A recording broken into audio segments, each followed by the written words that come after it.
दर्जन किनू बंदा की खावे खुश हो जाए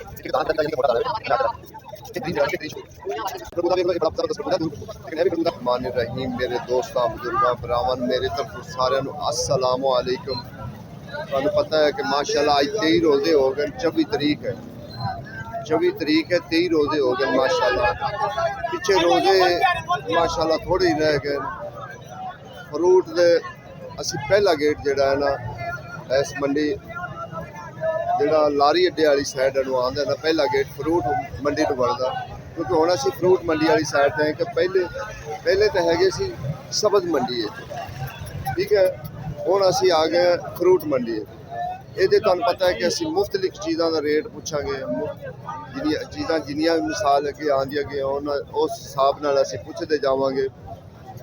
तो इंशाअल्लाह तुहाडे कोल रोज़ाना तुहानू पता है कि तुहाडे कोल रेट पहुँचता रहिंदा हर चीज़ का। कोशिश करी दी कि हर चीज़ का जिहड़ा ना रेट तुहाडे कोल पहुँचता रहे।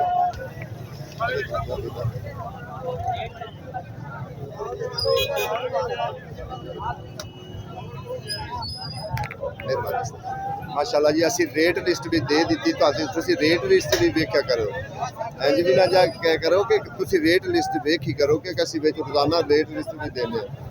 बाबा जी सलाम अलैकुम। बाबा जी की रेट है स्ट्रॉबेरी का? 200 रुपया। बाबा इनका रोज़ाना रेट अगे पिछे हो रहा की गल है?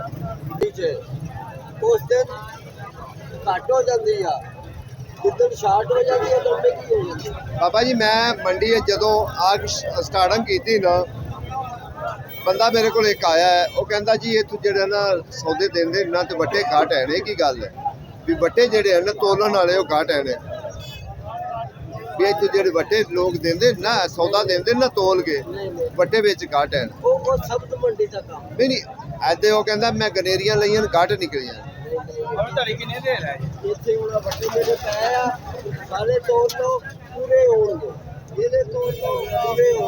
वैसे ये तो खयानत है ना जी, अगर कोई करता है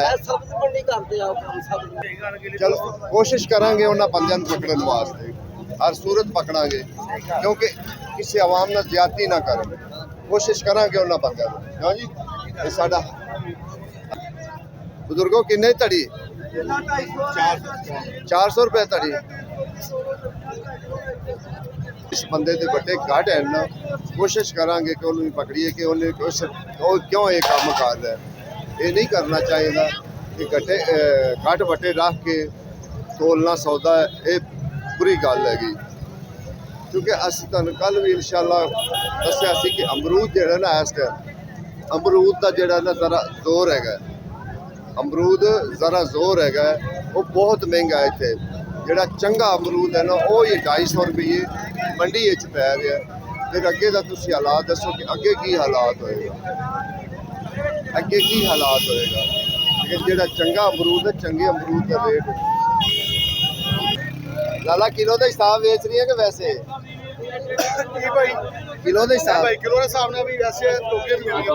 किलो के हिसाब सर की भी किलो के हिसाब ने सिर्फ 100 रुपए किलो बहुत अच्छा 500 दी धड़ी 500 दी 500 धड़ी 100 रुपए किलो 5 किलो ये 500 लोगे 450 रुपए मिल जाएगा। सस्ता माल मिलेगा पक्की गल 100 ब्रांड होने लो वो चला सकते हो इस टाइम। मेहरबानी सर बड़ी मेहरबानी। ये जेडी पेटी हो किन्ने दी? पेटी 1000 रुपए दी 16 किलो सस्ता माल मिलेगा। वैसे कल मैं आया सी ना कल बहुत महंगा सी। कल महंगा है हुन केड़ा सस्ता है आज तेज है कल भी महंगा ही है वो सस्ता नहीं है। अच्छा 2000 दी 2500 दी चली पे सस्ती है ये फिर किवें 100 दे रहा है? हमारा है 2 नंबर माल आई दी होंदे 100 सौदे ते बैठ एडे एडे। आज खरबूजा क्या बात है, खरबूजा बड़ा प्यारा लिया साडा सज्जन वाह माशाल्लाह जी माशाल्लाह। बाबा बड़ी खुशबू आ रही की रेट की? सौदेबाजी करनी ते 8 लेना ते 700 रुपए और शरादा लगे ते बाबा किन्ने दी दर्जन किन्नू? 400 दी या 300 लो जी ये 300 दी जे ये 400 दी है। इहदे च फर्क सिर्फ साइज दा है, फर्क सिर्फ साइज दा है। ਇਹਦੇ ਬਾਅਦ ਆਏ ਹੁਣ ਖਰਬੂਜ਼ਾ ਵੇਖ ਲਓ, ਇਹ ਬੜਾ ਜ਼ਬਰਦਸਤ ਖਰਬੂਜ਼ਾ ਦੂਰੋਂ ਖੁਸ਼ਬੂ, ਲੇਕਿਨ ਇਹ ਵੀ ਖਰਬੂਜ਼ਾ ਹੈ, ਉਹਦੇ ਤੇ ਉਹਦੇ ਲੱਖਾਂ ਕੋਵਾਂ ਦਾ ਫਰਕ ਹੈ, ਠੀਕ ਹੈ ਨਾ। ਹਾਲਾਂਕਿ ਮਾਲਟਾ ਜਿਹੜਾ ਨਾ ਇਹ ਵੀ ਬਿਹਤਰੀਨ, ਅਜੇ ਮਾਲਟਾ ਕਹਿੰਦੇ ਜੀ ਇਹ ਅਜੇ 2 ਮਹੀਨੇ ਅਜੇ ਜਿਹੜਾ ਨਾ ਉਹ ਕਹਿੰਦੇ ਕਿ ਅਸੀਂ ਚਲਾਵਾਂਗੇ ਮਾਲਟਾ, 2 ਮਹੀਨੇ ਚਲਾਵਾਂਗੇ, ਠੀਕ ਹੈ ਨਾ। ਤੇ ਤੁਹਾਨੂੰ ਪਤਾ ਉਹ ਕਹਿ ਰਿਹਾ ਖਜੂਰ ਪਿੱਛੇ ਜਿਹੜਾ ਨਾ ਪਿੱਛੇ ਸਟਾਕ ਜਿਹੜੇ ਨਾ ਖਤਮ ਹੋਣੇ ਸ਼ੁਰੂ ਹੋ ਗਏ ਨੇ, ਸਟਾਕ ਅੱਧੇ ਜਿਹੜੇ ਨਾ ਅੱਧੇ ਤਕਰੀਬਨ ਅੱਧੀਆਂ ਦੁਕਾਨਾਂ ਬੰਦ ਹੋ ਜਾਣਗੀਆਂ ਅੱਜ ਇਹਦੀਆਂ, ਨਹੀਂ ਵੱਡੀਆਂ ਦੁਕਾਨਾਂ ਜਿਹੜੀਆਂ ਨਾ ਤਕਰੀਬਨ ਅੱਜ ਅੱਧੀਆਂ ਬੰਦ, ਨਹੀਂ ਤਾਂ ਪੂਰਾ ਬਾਜ਼ਾਰ ਦੋਵਾਂ ਸਾਈਡਾਂ ਭਰੇ ਹੁੰਦੇ ਸੀ। ਹਾਂ ਗਾਹਕੀ ਵੀ ਨਹੀਂ ਹੈ ਨਾ, ਇਹੀ ਤਾਂ ਗੱਲ ਹੈ ਨਾ, ਸਹੀ ਗੱਲ। अंदर देगा गाय बाई गाय कैसे नहीं बात है। टक्की ला के कितने का? टक्की लगा कर 500 का, मुझे 250 का। हाँ जी, ਇਹਦਾ ਕੀ ਮਤਲਬ ਹੈ? इसका ये मुकद्दर की बात है। ਮਾਸ਼ਾਅੱਲਾ ਜੀ ਦੇਸੀ ਸ਼ਤੂਤ ਹੈਗਾ, ਲੇਕਿਨ ਰੇਟ ਉਹ ਕਹਿੰਦਾ ਯਾਰ ਰੇਟ ਨਹੀਂ, ਬੰਦਾ ਰੱਖ ਕੇ ਚਲਾ ਗਿਆ ਤੇ ਵੇਖੋ ਤੁਹਾਡਾ ਦਿਲ ਖੁਸ਼ ਹੋ ਜਾਏ। ਇੱਕ ਇੱਕ ਦਾਣਾ ਕਿੱਡਾ ਕਿੱਡਾ ਯਾਨੀ ਕਿ ਮੋਟਾ ਦਾਣਾ ਹੈ, ਵੇਖੋ ਮੈਂ ਹੱਥ ਤੇ ਰੱਖ बेहतरीन जड़ा ना बेहतरीन शतूत।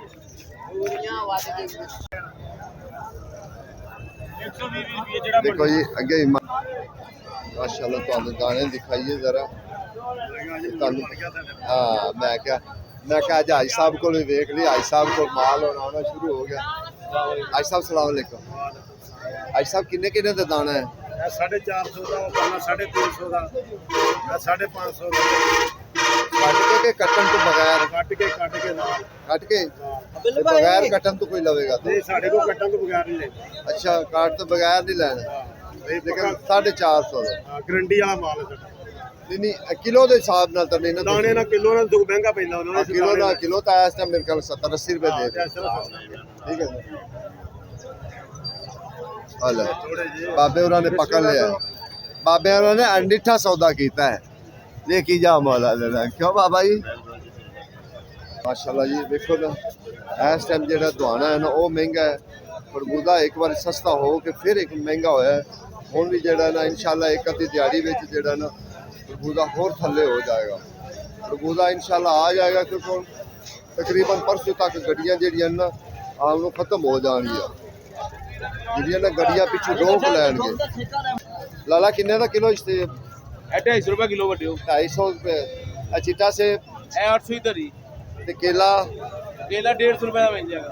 वाह ते दुआना किन्ने किन्ने दा लाया है? ए भाईजान 200 ਦਾ 150 ਦੇ ਦੇ कट के ਸ਼ਰਾਦਾ लग्या है, शरादा लग्या ਤਾਂ इस टाइम जेड़ा हिसाब किताब है ना वो ਅਸੀਂ ਤੁਹਾਨੂੰ ਸਾਰਾ ਦੱਸਿਆ ਹੈ। फ्रूट वाली साइड पे स्ट्रॉबेरी केला इस टाइम जेड़ा केला है ना केला बहुत महंगा है। केला इस टाइम कम से कम 200 रुपये दर्जन। जेड़ा चंगा केला है ना वो 200 तो भी उत्ते पै रहे हैं, गल लाला वो 200 ते।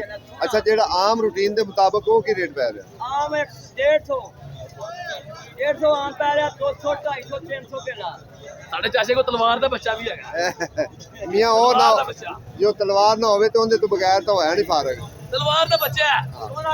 स्ट्रॉबेरी का एक मसला बना कि स्ट्रॉबेरी का कोई रेट टिकते नहीं पे। स्ट्रॉबेरी के मुख्तलिफ रेट आ रहे, कोई 200 बेच रहा है, कोई 150 बेच रहा है, बस जिथे किसी का लगे। ਸਸਤੀ ਸਟ੍ਰਾਬੇਰੀ ਉਹਦਾ 120 ਰੁਪਏ ਹੈ। अच्छा ਜਿਹੜੀ ਵਾਇਰਸ ਵਾਲੀ ਜਿੱਚ ਵਾਇਰਸ ਆਂਦਾ ਜਿਹਨੂੰ ਲਾਉਂਦੇ ਨੇ नहीं ये 250 ਰੁਪਏ ਕਿਲੋ। ठीक हो गया, मेहरबानी। ये 250 रुपए किलो है, ਵਾਇਰਸ ਨਹੀਂ ਹੈਗਾ। ਇਹਦੇ ਚ ਵਾਇਰਸ ਨਹੀਂ ਹੈ, ਇਹ ਟੈਸਟ ਹੋ ਕੇ ਆਈ ਹੋਈ ਹੈ। ਇਹ ਮਾਸ਼ਾਅੱਲਾ ਜੀ ਤਕਰੀਬਨ ਅਸੀਂ ਸੌਦੇ ਮੁਖਤਲਿਫ ਸੌਦਿਆਂ ਦੇ ਰੇਟ ਪੁੱਛੀ ਦੇ, ਠੀਕ ਹੈ ਨਾ, ਮੁਖਤਲਿਫ ਸੌਦਿਆਂ ਦੇ ਰੇਟ ਪੁੱਛ ਕੇ ਤੁਹਾਡੇ ਤੱਕ ਪਹੁੰਚਾਈ ਦੇ ਨੇ। क्योंकि आजकल जी खजूर है ना, खजूर हम खत्म होनी शुरू हो गई। खजूर जी ना खत्म होना, स्टाक जो ना अपने वो सारे चुकने शुरू कर दिते। सारी दस दो जी पपीते का रेट की क्या? 200 रुपए किलो, 1000 रुपए तड़ी। अजे नहीं फिरना है इन्होंने ਹਲੇ ਵੀ 2 ਮਹੀਨੇ ਕਿਲੋ ਵੇਚਿਆ। 2 महीने की रेट की लाए? ਐਮ 900 ਦਾ 5 ਕਿਲੋ 200 ਦੀ ਦਰਜਨ। और शिरादा ਸ਼ਾਵਰ ਬਣਾਇਆ ਨਾ ਇਹਨਾਂ ਨੂੰ ਹੋਸ਼ ਦਵਾਈਏ। हाँ सही गल। ਕਿੰਨਾ ਖਜੂਰ ਕਾਕਾ ਕਿਹੜੀ ਪਾਣੀ ਆ ਕਿੰਨਾ ਇਹ ਤਾਂ 300 ਕਿਲੋ ਲਾਵਾਂਗਾ 400 ਕਿਲੋ। बाबा जी खलो के रेट करीदा है, बुजुर्गो रेट करीदा है। ਭੱਜਣ ਦੀ ਗੱਲ ਹੈ, ਪਤਾ ਨਹੀਂ ਕੀ ਗੱਲ ਹੈ ਮਹਿੰਗੀ ਹੈ ਨਾ ਪਿੱਛੇ ਸਰ ਜੀ। ਮੈਂ ਕਹਿੰਦਾ ਅੱਧੇ ਨਾਲ ਤਾਂ ਜ਼ਿਆਦਾ ਦੁਕਾਨਾਂ ਬੰਦ ਹੋ ਗਈਆਂ, ਸਟਾਕ ਖਤਮ ਹੋ ਗਏ। ਹਲਕੀ ਜਿਹੜੀ ਉਹ ਸਾਰਾ ਕੁਝ ਪਈ ਹੈ, ਹਲਕੀ ਵਿਕਦੀ ਨਹੀਂ, ਵਿੱਚ ਚੰਗੀ ਖਤਮ ਹੋ ਗਈ। ਤੇ ਇਹ ਜਿਹੜੀ ਹੈ ਬਸਰਾ ਪਈ ਹੈ, ਉਹ ਦੂਸਰੀ ਪਈ ਹੈ। ਇਸ ਬਾਤ ਪਈ ਨੇ ਬਸਰੇ ਦਾ ਕੀ ਰੇਟ ਹੈ? ਬਸ ਰੇਟ ਜਿਹੜਾ 450 420 400 ਜਿੱਥੇ ਕਿ ਈਰਾਨੀ ਇਰਾਨੀ 450 ਈਰਾਨੀ 450। ਦੇਖੋ ਜੀ ਜਿਹੜਾ ਇਹ ਅਜੇ ਆਈ ਸਾਹਿਬ ਐਂਡ ਨਹੀਂ ਕੀਤਾ ਜੇ। अस्सलाम वालेकुम। ਵਾਲੇਕਮ ਸਲਾਮ। जनाब की हाल है? ਇਹਦਾ ਅਜੇ ਐਂਡ ਨਹੀਂ ਕੀਤਾ ਜੇ, ऐड भाई ये तकरीबन 2 महीने चले ने। ਅਜੇ 2 ਮਹੀਨੇ ਹੋਰ ਚੱਲਣਾ ਹੈ। ਅੰਗੂਰ ਇਹਦਾ ਰੇਟ ਕੀ ਅੰਗੂਰ ਦਾ? ਇਹਦਾ ਰੇਟ 400 ਰੁਪਿਆ 350 ਤੋਂ ਲੈ ਕੇ 300 350 400 ਜਿੱਥੇ ਵੀ ਆ। ਅੰਗੂਰ ਤਾਂ ਉਹ ਵੀ ਜਿਹੜਾ 1000 ਰੁਪਏ ਵੀ ਹੈ। 1200 ਰੁਪਏ ਕਿਲੋ ਦਿੰਦੇ ਆ। ਅੱਛਾ, ਉਹ ਕਿੱਥੋਂ ਆ ਕਿੱਥੋਂ ਰਹੀ ਹੈ? ਮੈਂ ਸਿੰਧ ਵਾਲੀ ਸਾਈਡ ਤੋਂ ਹੈ ਸਿੰਧ ਵਾਲੀ ਸਾਈਡ ਤੋਂ ਬਾਹਰ ਦੇ, ਇੱਥੋਂ ਤਾਂ ਨਹੀਂ ਹੈ। ਯਾਰ ਉਹ ਕਹਿੰਦੇ ਚਾਈਨਾ ਦੇ ਵਾਰ ਜਾਵੇ, ਹੈ ਚਾਈਨਾ ਦੇ ਵਾਰ ਜਾਵੇ ਸ਼ਾਇਦ ਹੋ ਸਕਦਾ। ਕਿਉਂਕਿ ਉਧਰ ਹੀ ਉਹ ਭਾਜੀ ਉਹਦੇ ਸਮਝੋ ਬਾਹਰ ਇੱਕ ਇੱਕ ਬੂਟੇ ਤੋਂ 4-4 ਫਲ ਲੈਣੇ ਨੇ। ਹਾਂ ਸਹੀ ਗੱਲ। ਹੋਰ ਮੈਂ ਸਹੀ ਕਹਿ ਰਹੀ ਹਾਂ ਵੀ ਅੱਜ ਤਾਂ ਗਾਹਕ ਹੀ ਕੋਈ ਨਹੀਂ ਹੈ, ਪਤਾ ਨਹੀਂ ਕੀ ਗੱਲ ਹੈ। ਮੰਡੀ ਭਾਵੇਂ ਨੇ ਗਾਹ ਕੋਈ ਨਹੀਂ ਹੈਗਾ, ਹੈਂ? ਮਹਿੰਗੇ ਨੇ ਗਾਹ ਕੋਈ ਨਹੀਂ। ਅੱਜ ਸਬਜ਼ ਮੰਡੀ ਵਾਲੇ ਵੀ ਨਹੀਂ ਗਾਹਕ ਹੈਗਾ। ਸਬਜ਼ੀ ਮੰਡੀ ਲੱਗੇ ਬੰਦੀ ਆ ਮੰਦੀ ਤਾਂ ਹੈ ਨਾ ਸਾਰੋ। ਸਬਜ਼ੀ ਤਾਂ ਰੋਜ਼ਾਨਾ ਖਾਣੀ ਨਾ, ਇਹਦੇ ਤੋਂ ਸਰ ਜਾਏਗਾ। ਸਬਜ਼ੀ ਤਾਂ ਰੋਜ਼ਾਨਾ ਲੈਣੀ ਨਾ, ਸਬਜ਼ੀ ਤੋਂ ਬਗੈਰ ਤਾਂ ਸਰਨਾ ਹੀ ਨਹੀਂ। 400 ਰੁਪਏ ਕਿਲੋ ਭਾਜੀ। ਕਿਉਂ ਜੀ? ਸਬਜ਼ੀ ਤੋਂ ਬਗੈਰ ਰੋਟੀ ਨਹੀਂ ਹਲਕ ਤੋਂ ਥੱਲੇ ਲੰਘਦੀ, ਉਹ ਤਾਂ ਜ਼ਰੂਰੀ ਹੈ ਨਾ। ਬਿਲਕੁਲ ਸਹੀ ਕਹਿ ਰਹੇ ਕੀ ਰੇਟ ਹੈ? ਉਹ 400 ਭਾਏ ਨੇ ਈਰਾਨੀ। ਬੰਦਾ ਕੀ ਖਾਵੇ? ਬਣਾਈਏ ਵੀਡੀਓ, ਠੀਕ ਹੈ ਨਾ? ਠੀਕ ਹੈ। ਚੀਕਾ ਦੇ ਬੱਸੋ 5 ਕਿਲੋ ਬਹੁਤ 10 ਕਿਲੋ ਦੱਸੋ। ਉਹ ਤੇਰੀ ਗੈਰ ਹੋਵੇ। ਹਾਂਜੀ ਓਏ ਉਹ ਪਿੱਛੇ ਅੱਗੇ ਇਹੋ ਹੀ ਰੋਲਾ ਪਿਆ ਖੜਾ ਹੀ ਆ। ਕਹਿੰਦਾ ਭਾਜੀ ਕਨੇਰੀਆਂ ਵਾਲੇ ਜਿਹੜੇ ਨਾ ਘੱਟ ਤੋਲ ਕੇ ਦੇ ਰਹੇ ਨੇ। ਰੱਖ ਤੇ ਵੀ ਤੋਲ ਕੇ ਦੇ ਰਹੇ ਆ। ਨਹੀਂ ਯਾਰ ਨਹੀਂ, ਪਤਾ ਹੈ ਸਾਨੂੰ, ਤੁਹਾਡੇ ਕੋਲ ਅਸੀਂ ਆਉਂਦੇ ਰਹਿੰਦੇ, ਕਦੀ ਅਸੀਂ ਸਾਨੂੰ ਪਤਾ ਹੈ ਨਾ ਵੀ ਇਹ ਘੱਟ ਨਹੀਂ ਤੋਲਦੇ। ਘੱਟ ਉਹ ਤੋਲਦੇ ਨੇ ਜਿਹੜੇ ਪਤਾ ਲੱਗ ਜਾਂਦਾ ਦੂਰੋਂ ਕਿ ਇਹ ਘੱਟ ਤੋਲਦੇ ਨੇ।